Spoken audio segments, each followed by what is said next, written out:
Hello friends and fellow gamers, MKxJUMP here, and this week I'm going to tell you one really quick message that I want to get right at the start of this video. Don't use scrolls. Anniversary is 1 month away, so you absolutely shouldn't be considering using your scrolls because Anniversary is going to have way better rewards. I don't care what FOMO you guys get. There are plenty of ways that you can engage with this week, but really I think saving is your best bet. Even story gems you should be saving this week. And why would you even spend them? Well, we need to look at this week's event so that you can understand. Before we do check out this week's event though, let me give a shout out to folks that have decided to back me on Patreon. So a shout out goes to Bullseye, Some Nerdy Nerd, and SharkTick. Thank you guys, and I actually saw SharkTick this week for account reviews. And that's right, if you back me on Patreon, you can get yourself access to account reviews. For more information about how account reviews work, you can find a link to our Discord where all the information is available, and that happens on Tuesdays. If you want to try that for yourself, go ahead and click the link up there in the screen to find more information about Patreon. Anyway, let's go check out this week's event for Idle Heroes. And yeah, spoiler alert, the new Transcendence hero is nuts.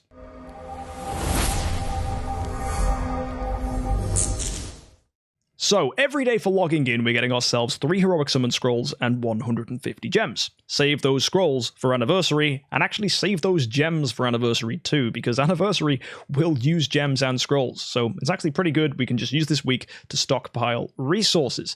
Now, first things first, we got the cool events here, where we have a Palace of Eternity, where we can select our heroes. So the way this works, because it's a Transcendence event, go to the Summon Circle, and in the bottom left, you can see a menu which lets you select your hero.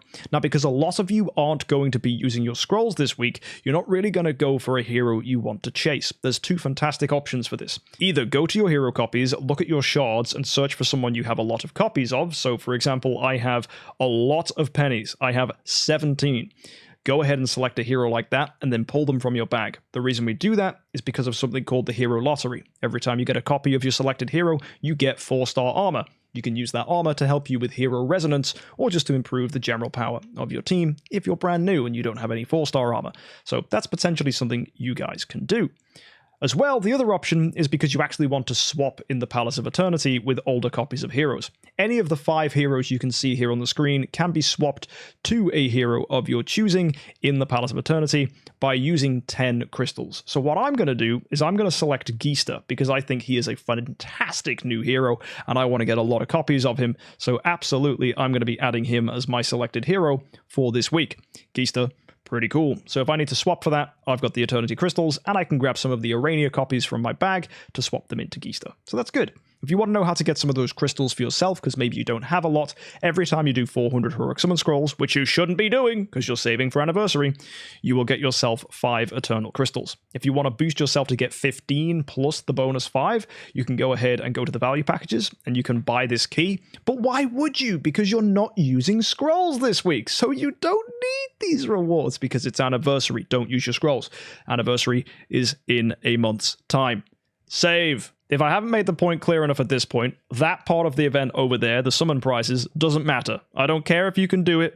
I don't care if you can use 2,000 scrolls to get yourself a fancy bunch of pennies. It's a waste of time. And I know soul symbols are really good for you guys. Maybe you want to use 300 scrolls, but then if you do that, you might not have enough for Anniversary. Just be patient, wait a month before you get more soul symbols. That's what I'm doing. If I want to change anything on my account, I'm going to have to wait until Anniversary, which means I'm in a bit of a pickle because I really want to build Geester, and I'm going to have to wait to be able to build him because I don't have any soul symbols myself. So just don't get carried away, don't go use your scrolls, just save it for the time being. For most people who want to know how this works anyway, though, it's 500 scrolls 4 times, so 2,000 scrolls in total, and you get various rewards depending on how many scrolls you've used. That's Prophet Orbs and Scrolls, eventually scaling to Soul Symbols and Cores of Transcendence, copies of your selected hero, and for 500, a core plus some relics. So that's nice, and that's not going anywhere. That's going to be exactly the same rewards at Anniversary, plus a lot more, so don't worry about that.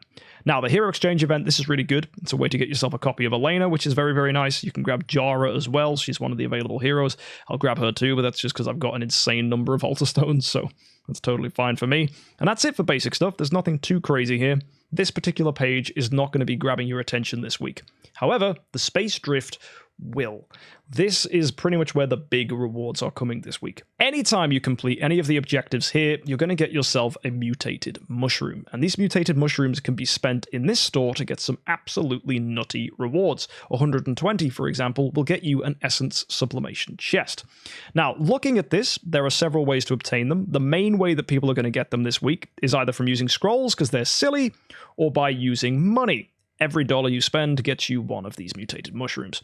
That said, though, you can get 40 of them by summoning 5 stars, which should be super duper easy. You can use Cores of Transcendence, you could use hero copies from your bag. There are loads of ways to pick them up that you can see here. And as well, every single time you awaken a hero, you're going to get yourself 2 additional mutated mushrooms. So that could be quite helpful if you're just trying to top up a few more. I'll definitely do a couple of these just to get myself a few more mutated mushrooms, but I think that's just going to come from free awakens, and awakens I plan on doing anyway. I don't think you should use 25 awakens just to get 50 mushrooms. That might sound really good because you can quickly do the maths that if you summon 5 stars and get 50 mushrooms, that's going to take you to 90, which is very close to the 120 needed to get yourself an essence sublimation chest. So in theory, yes, you could do 25 awakens, you could summon 45 stars, and you could do 300 scrolls, which is enough for a soul symbol. That actually, that alone might just be something you want to consider to get a sublimation chest if you're a free-to-play player. But the cost of doing 25 awakens combined with those scrolls might not be very wise. I would rather hold on to your contract story gems for a better event in the future, because using contract story gems for sublimation chests is totally normal. Gala events exist and they get you guaranteed B-stones as well. So I would refrain from doing that because honestly, there are going to be other events in the future that allow you to get good stuff from doing your soul awakenings. I think this is bait. I don't think you should go chasing this. Now, you may see other people do that. Of course, if you're a spender and you've got a lot of soul symbols and you have a lot of opportunities to awaken, then maybe consider this. And if you are sitting on a massive pile of scrolls just like me, maybe 300 scrolls doesn't actually seem like that much. If that's you, then maybe you do want to consider doing this. But for anybody else, if you don't have anywhere near 2,000 scrolls, just keep on saving because Anniversary, like this week, is going to need 2,000 scrolls. Now, that's something we should also talk about. Transcendence events used to be 1,500 scrolls and 700 books. And before that, it was 600 books. So it seems like they've ramped it up again. But as well, they've given us more stuff from 5 stars and awakens. So it kind of cancels itself out. The fact that there are many, many ways to get this sublimation chest, whether it's through heroic summon scrolls, whether it's through doing a lot of awakens, is quite nice for potentially future events. But this close to Anniversary, not that important. It's nice to see as well there's more opportunities to get Core of Origins as well, which we've seen from DH Games anyway, because Core of Origins have become increasingly more common, especially for free-to-play players, so it's good to see that there's more ways for us to pick this up. This is exciting for me because I want to get a lot of noble cores so I can start getting super bonus stats on cores, because the more noble cores you have on a team, the core you actually activate becomes much stronger. If you do decide to go with this event, which I don't know why you would, but you can go 2,000 scrolls, spend all your money, maybe you're a super crazy whale, then you actually get the top rewards up here as well, which is 30 Cores of Transcendence, another full Core of Origin, that's 2 full chests, 200 Glorious Relics, 300,000 Spiritual Lessons, and this, a Treasure Train selection chest. I expected DH Games to do something like this when the Treasure Train was released. Now we're starting to see it become a lot more common. I think this just tells us one thing more than anything else. DH Games are going to give us Treasure Train rewards just like this at Anniversary. So guys, don't you worry about spending money or scrolls this week, because you're going to see all this stuff again at Anniversary, because DH Games must make Anniversary better than this event. It is all pure bait, so just make this something to get you excited.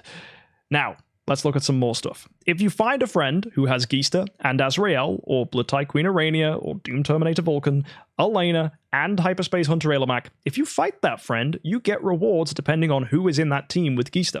If, for example, you have someone who has Geester and Ailamak, you'll get yourself 5 Cores of Transcendence if you battle them. I imagine a lot of people will have those 2 heroes because Geester looks brilliant and Ailamak is a fantastic hero nonetheless.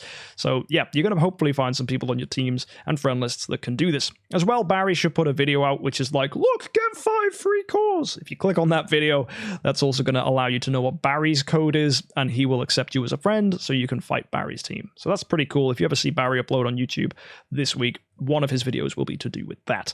So that's good. Go check out Barry Gaming. Now, if you happen to have a Transcendence battle with all of the ones listed at the top here, that's a lot of them, so it's pretty much every Transcendence hero since Vesa came out, you'll get yourself 100 glorious relics as well. So if you can do that, that's nice. If you can't, it's not an issue. The main thing here is the cores. Now, if you awaken Geester copies, and it has to be Geester, nobody else, you can get yourself a potential chance for an artifact here. It's a shame that this is only an artifact. I think DH Games could maybe be nice and put sublimation chests in here in future events, but just an artifact's fine, I suppose. 60 points isn't a lot to achieve, you just have to do some awakens. The hard part is making sure that it's Geesters. Now, the reason they do events like this is to start filling the auction house with copies of Geester, because now he's transcended, people can get excited. And I'm expecting Geester to be selling for a lot at the moment, because Geester is definitely going to be a really big Star Expedition hero. We'll talk more about his skills in a second. And also Star Expedition is this week, so there's not a lot of time for whales to get their Geester copies. So demand is going to be through the roof. So A-tier Geesters will be selling for a lot, and I think if you're a whale out there and you want to get a copy, you're either going to accept that this Star Expedition, you're not getting one, or you're going to have to pay a lot to pick one up.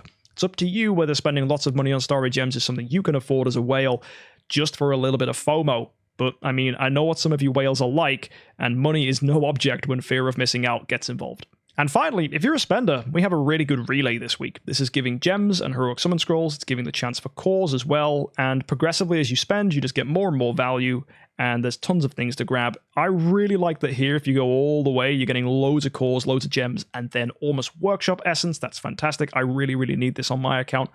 And then, yeah, up here at the last bit, we have 50 bucks is going to get you 500,000 stellar shards, 15 cores, 100 glorious relics, and another 5,000 gems. So this is just definitely good value for people wanting to get a lot of stellar shards, because cores of transcendence help you with that. And also they bring you closer to getting transcendence heroes. So all in all, this relay is great. And buying this is going to then coincide with these rewards you see here. So it's $93 for that full relay. So that's 93 mutated mushrooms already. Combine that with the 5-star hero summons. That's going to take you well and above the 120 needed to get a sublimation chest. If you decide to carry on spending, you could even get to 300 and grab a core. That's probably what I would recommend for people who are heavier spenders, because you can still get yourself a copy of Geester's Core this week, and that's very useful for Star Expedition. So let's talk about the elephant in the room. Is Geester good? Well, to understand just how powerful Geester is, we need to actually start by looking at his core. This core says, at the beginning of each battle, he increases all allies' damage dealt to poisoned targets by 10% and increases their damage to burn targets by 10% until the battle ends. So that stacks. That's 20% of damage if the enemy is burned and poisoned. And you might think, how do I set that up? Well, keep reading. Allies will release extra attacks after doing their active skill, and that then deals poison damage or burn damage for 5 rounds. Now, the reason that's good is on a good Star Expedition team, you have multiple lots of energy feed, causing many, many active skills every single round. Just go look at the VIP series. We're doing an active skill every round with our heroes. That means every round we're doing poison and burn, which means every round enemies are suffering from those effects, and therefore every round our team will be doing an extra 20% of damage to that opponent. Now, what's also crucial about this is separate from all damage dealt, because if it was all damage dealt, it would say in capital letters, all damage dealt. If you go take a look at, for example, one of my star spawns, the Transcendent Star Spawn gives all damage dealt, and it's ADD in capitals. This just says increases allies' damage dealt, not allies' all damage dealt, and therefore it is separate, which means it is multiplicative with damage bonuses, which means that's just 20% extra damage in the fight to those opponents.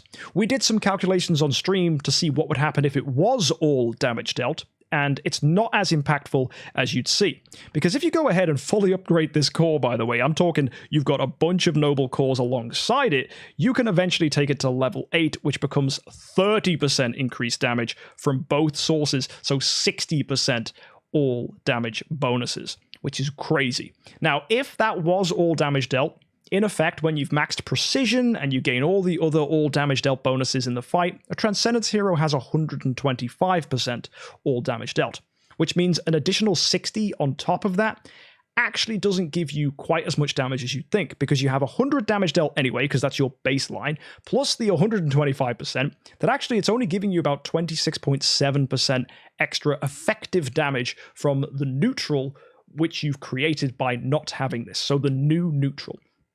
On the other hand, because this isn't all damage dealt, it is a separate form of damage, it actually just gives you 60% bonus damage. For Star Expedition, this core is on another freaking level. Because really, the best core for Star Expedition is Freya's core, because that increases attack. Attack has so many bonuses that 20% attack doesn't even do much, because there's so many bonuses that add to it, that from a standpoint of actually, what does 20% attack mean when I've already got 1,000% extra attack? Nothing. It means nothing. So you throw a guy in here that's like, hey, we're just going to do a casual 60% extra damage if you can max this thing out. Yeah, it gets silly. Now, to be fair, in Star Expedition, you're going to be using heroes like Ignis and Olivia, so really you're only going to run him alongside maybe 3 or 4 Transcendence heroes, so realistically you're only going to get this to maybe level 6, but that doesn't matter, it's still going to be like 24% damage to burn, 24 damage to poison, which is still 48% extra damage to an opponent. So before you've even considered running this guy as a damage dealer, if you make him Tree of Origin 1 and give him this core, your entire Star Expedition strategy will just do 48% extra bonus damage, assuming that you have already noble cores on Freya and Halora and whatever other heroes you're using on that team. If you just get this to level 3 on the other hand, it's still 15%, it's still 30% extra damage. This is unmatched from any core that we have. So is this hero going to be good just as a support hero in Star Expedition? Yes. Now, could you run him as a main hero in Star Expedition? Well, let's think what makes Star Expedition good. We need a hero that is capable of dealing loads of components of damage. So let me dumb this hero down for you. His active skill deals 1200% of damage to 2 enemies with the lowest HP. Now in Star Expedition that's fine because there's 1 opponent. He then burns the target, dealing 600% of attack damage, and poisons the target, dealing 600% of attack damage. That means we start with 2400% of attack damage before we've even considered skill damage. When skill damage comes into play, which typically can be as much as 200%, and if it's A tier, that's much higher. So for argument's sake, let's just call that 200%. You'll actually end up with another 600% of damage because it's an extra 200% on the initial bit of damage, 200% on that first bit of burn, and on the poison as well. So that's 3000% of attack damage from a single strike, assuming you're at 200% skill damage. If then he has a layer of resolve, he'll do a further 960% of attack damage, which with 200% of skill damage becomes 1160. What gets even crazier is he gives himself an extra layer of resolve every time he does an active skill. So that is going to take him to 6 layers of resolve because it lasts for 6 rounds. So when he gains one, once you're at the back end of that, he'll lose one. So you'll stay at a static 6 once you get to round 7, and that's going to then stay. Which means his gaining of resolve is backloaded, which means it just synergizes with Antler's Cane because all the damage Antler's Cane gives is backloaded as well. So this is starting to get very, very scary. Now, when he's under the Mutation Awakening status, he also gets to heal, he gains speed, he gains 15% of attack, and he gives himself 1 further layer of resolve. The way you achieve mutated status is by removing the mutated genes which he gets from his passive. He consumes 1 layer with each active skill, and then finally he's in the mutated form, which means you're not going to start gaining extra resolve until you've done your 4th active skill in the fight. Now in Star Expedition, you'll do an active skill round 2, 3, 4, 5, 6, and onwards, provided you're energy feeding him with an Ignis or decent Demon Bell team, which should be very achievable because there's many videos out there teaching you how to do that. So he's not just gaining 6 layers of resolve, where each layer will do 960% of attack damage with additional skill damage bonuses as well. He's actually going to gain additional bonuses from round 5 onwards, which means round 5, round 6, round 7, round 8, he's gaining another layer of resolve, which means by round 15, this guy has 16 layers of resolve, all of his Antler's Cane buffs, and therefore is going to do a whopping 16,000% of attack damage before we've even considered skill damage. Now that's not quite enough to match a Fairy Queen Vesa, so we add in the 3,000, that's going to take us to about 19,000. It's still not quite as much as Fairy Queen Vesa, so maybe he's just not as good as Vesa. Well, actually look at his sublimation. This says each layer of resolve will burn the target for 400%. If that's skill damage, that's going to be 600%, and poison them for 400%. And with 200 skill damage, that's going to be 600%. So that's another 1,200% of extra damage, assuming you have 200% skill damage, on top of the additional 1,160. That's pretty much doubling the damage from resolve. So it's not going to be dealing 16,000.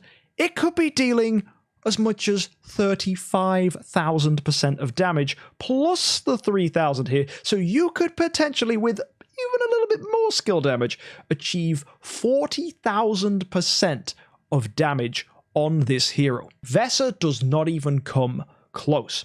Now, if you go ahead and look at this passive here, when the active skill and basic attack deal damage to a poisoned or burned target, he deals extra damage equal to 45% of the total damage over time or poison that opponent is suffering from, capping at 5,000% of his attack. Now, what's crazy about this additional damage over time that he's triggering, 45% of whatever is on that opponent, it doesn't remove the damage over time like someone such as Cthulhu does. It triggers the damage and then removes it with Cthulhu. This keeps that damage over time on there, which means if an opponent doesn't have damage over time Purify, damage numbers can get absolutely ridiculous. Now, granted, a lot of opponents, such as Star Expedition, can remove damage over time, so it's not going to get way too out of hand, but that's still bonus damage as well. Not to mention, you're getting even more damage from using his Core of Origin, because that does poison and burn as well. Also, if you look at the bonuses to Sublimation, we have increases to HP and attack, which are great to see.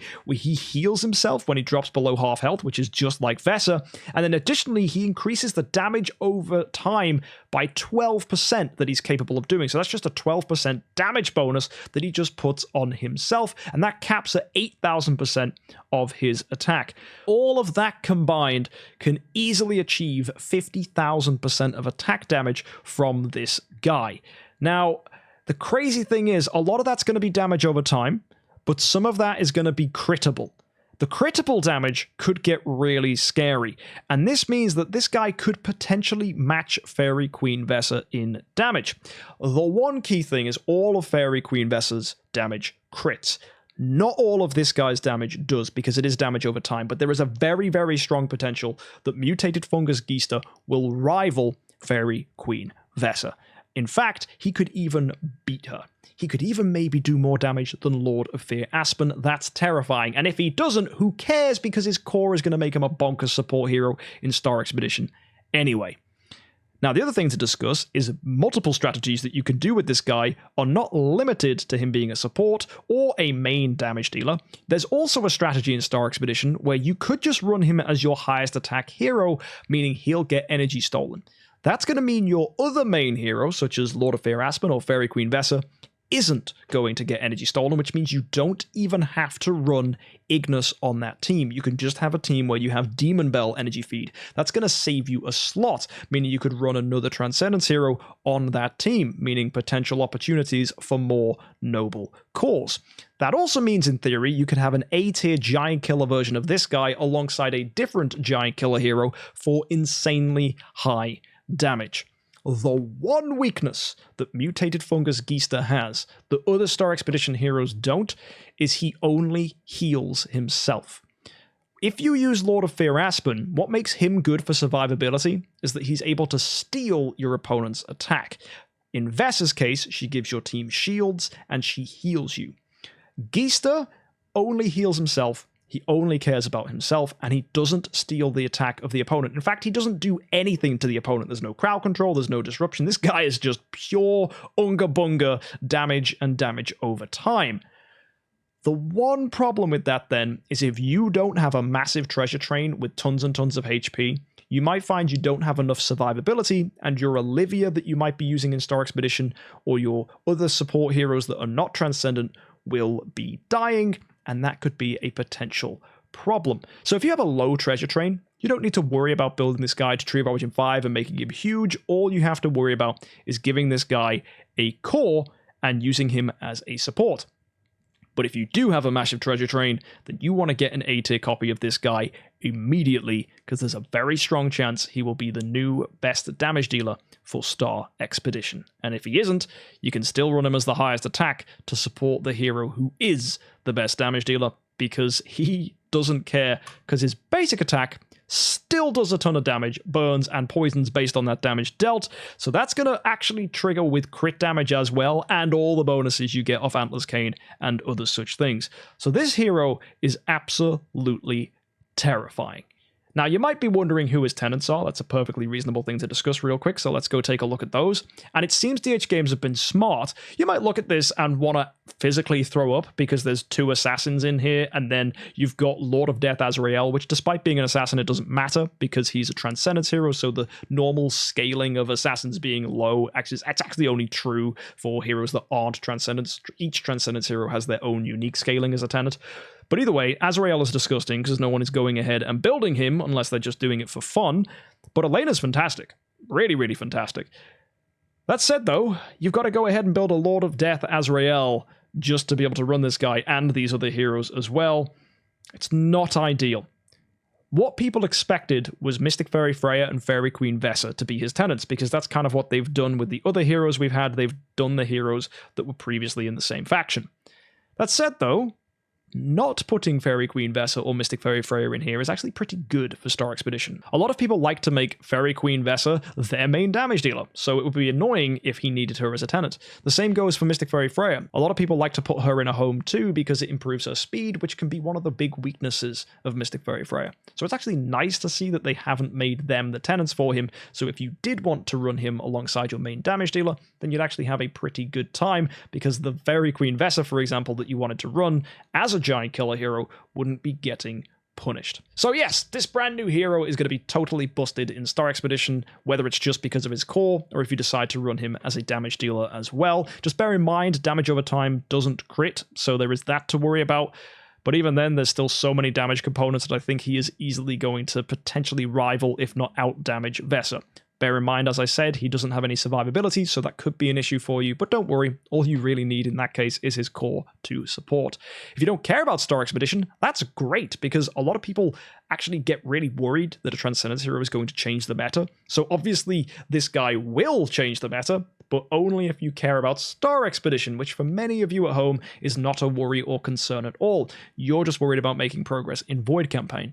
Whether this guy helps in Void Campaign and all that crazy stuff remains to be seen, but I think bursty teams for sure that need to go and do damage very quickly, so we're talking about stuff with Mockman and things like that, you might find that the core is very beneficial there, because let's just be straight and honest, if you can make that really strong, any amount of extra damage dealt to an opponent is going to be very, very beneficial. But then again, if survivability is your problem, you'll want a core that's more disruptive, such as Star Alchemist Holmes Young, Hyperspace Hunter Alomac, or of course, Starwing Jar.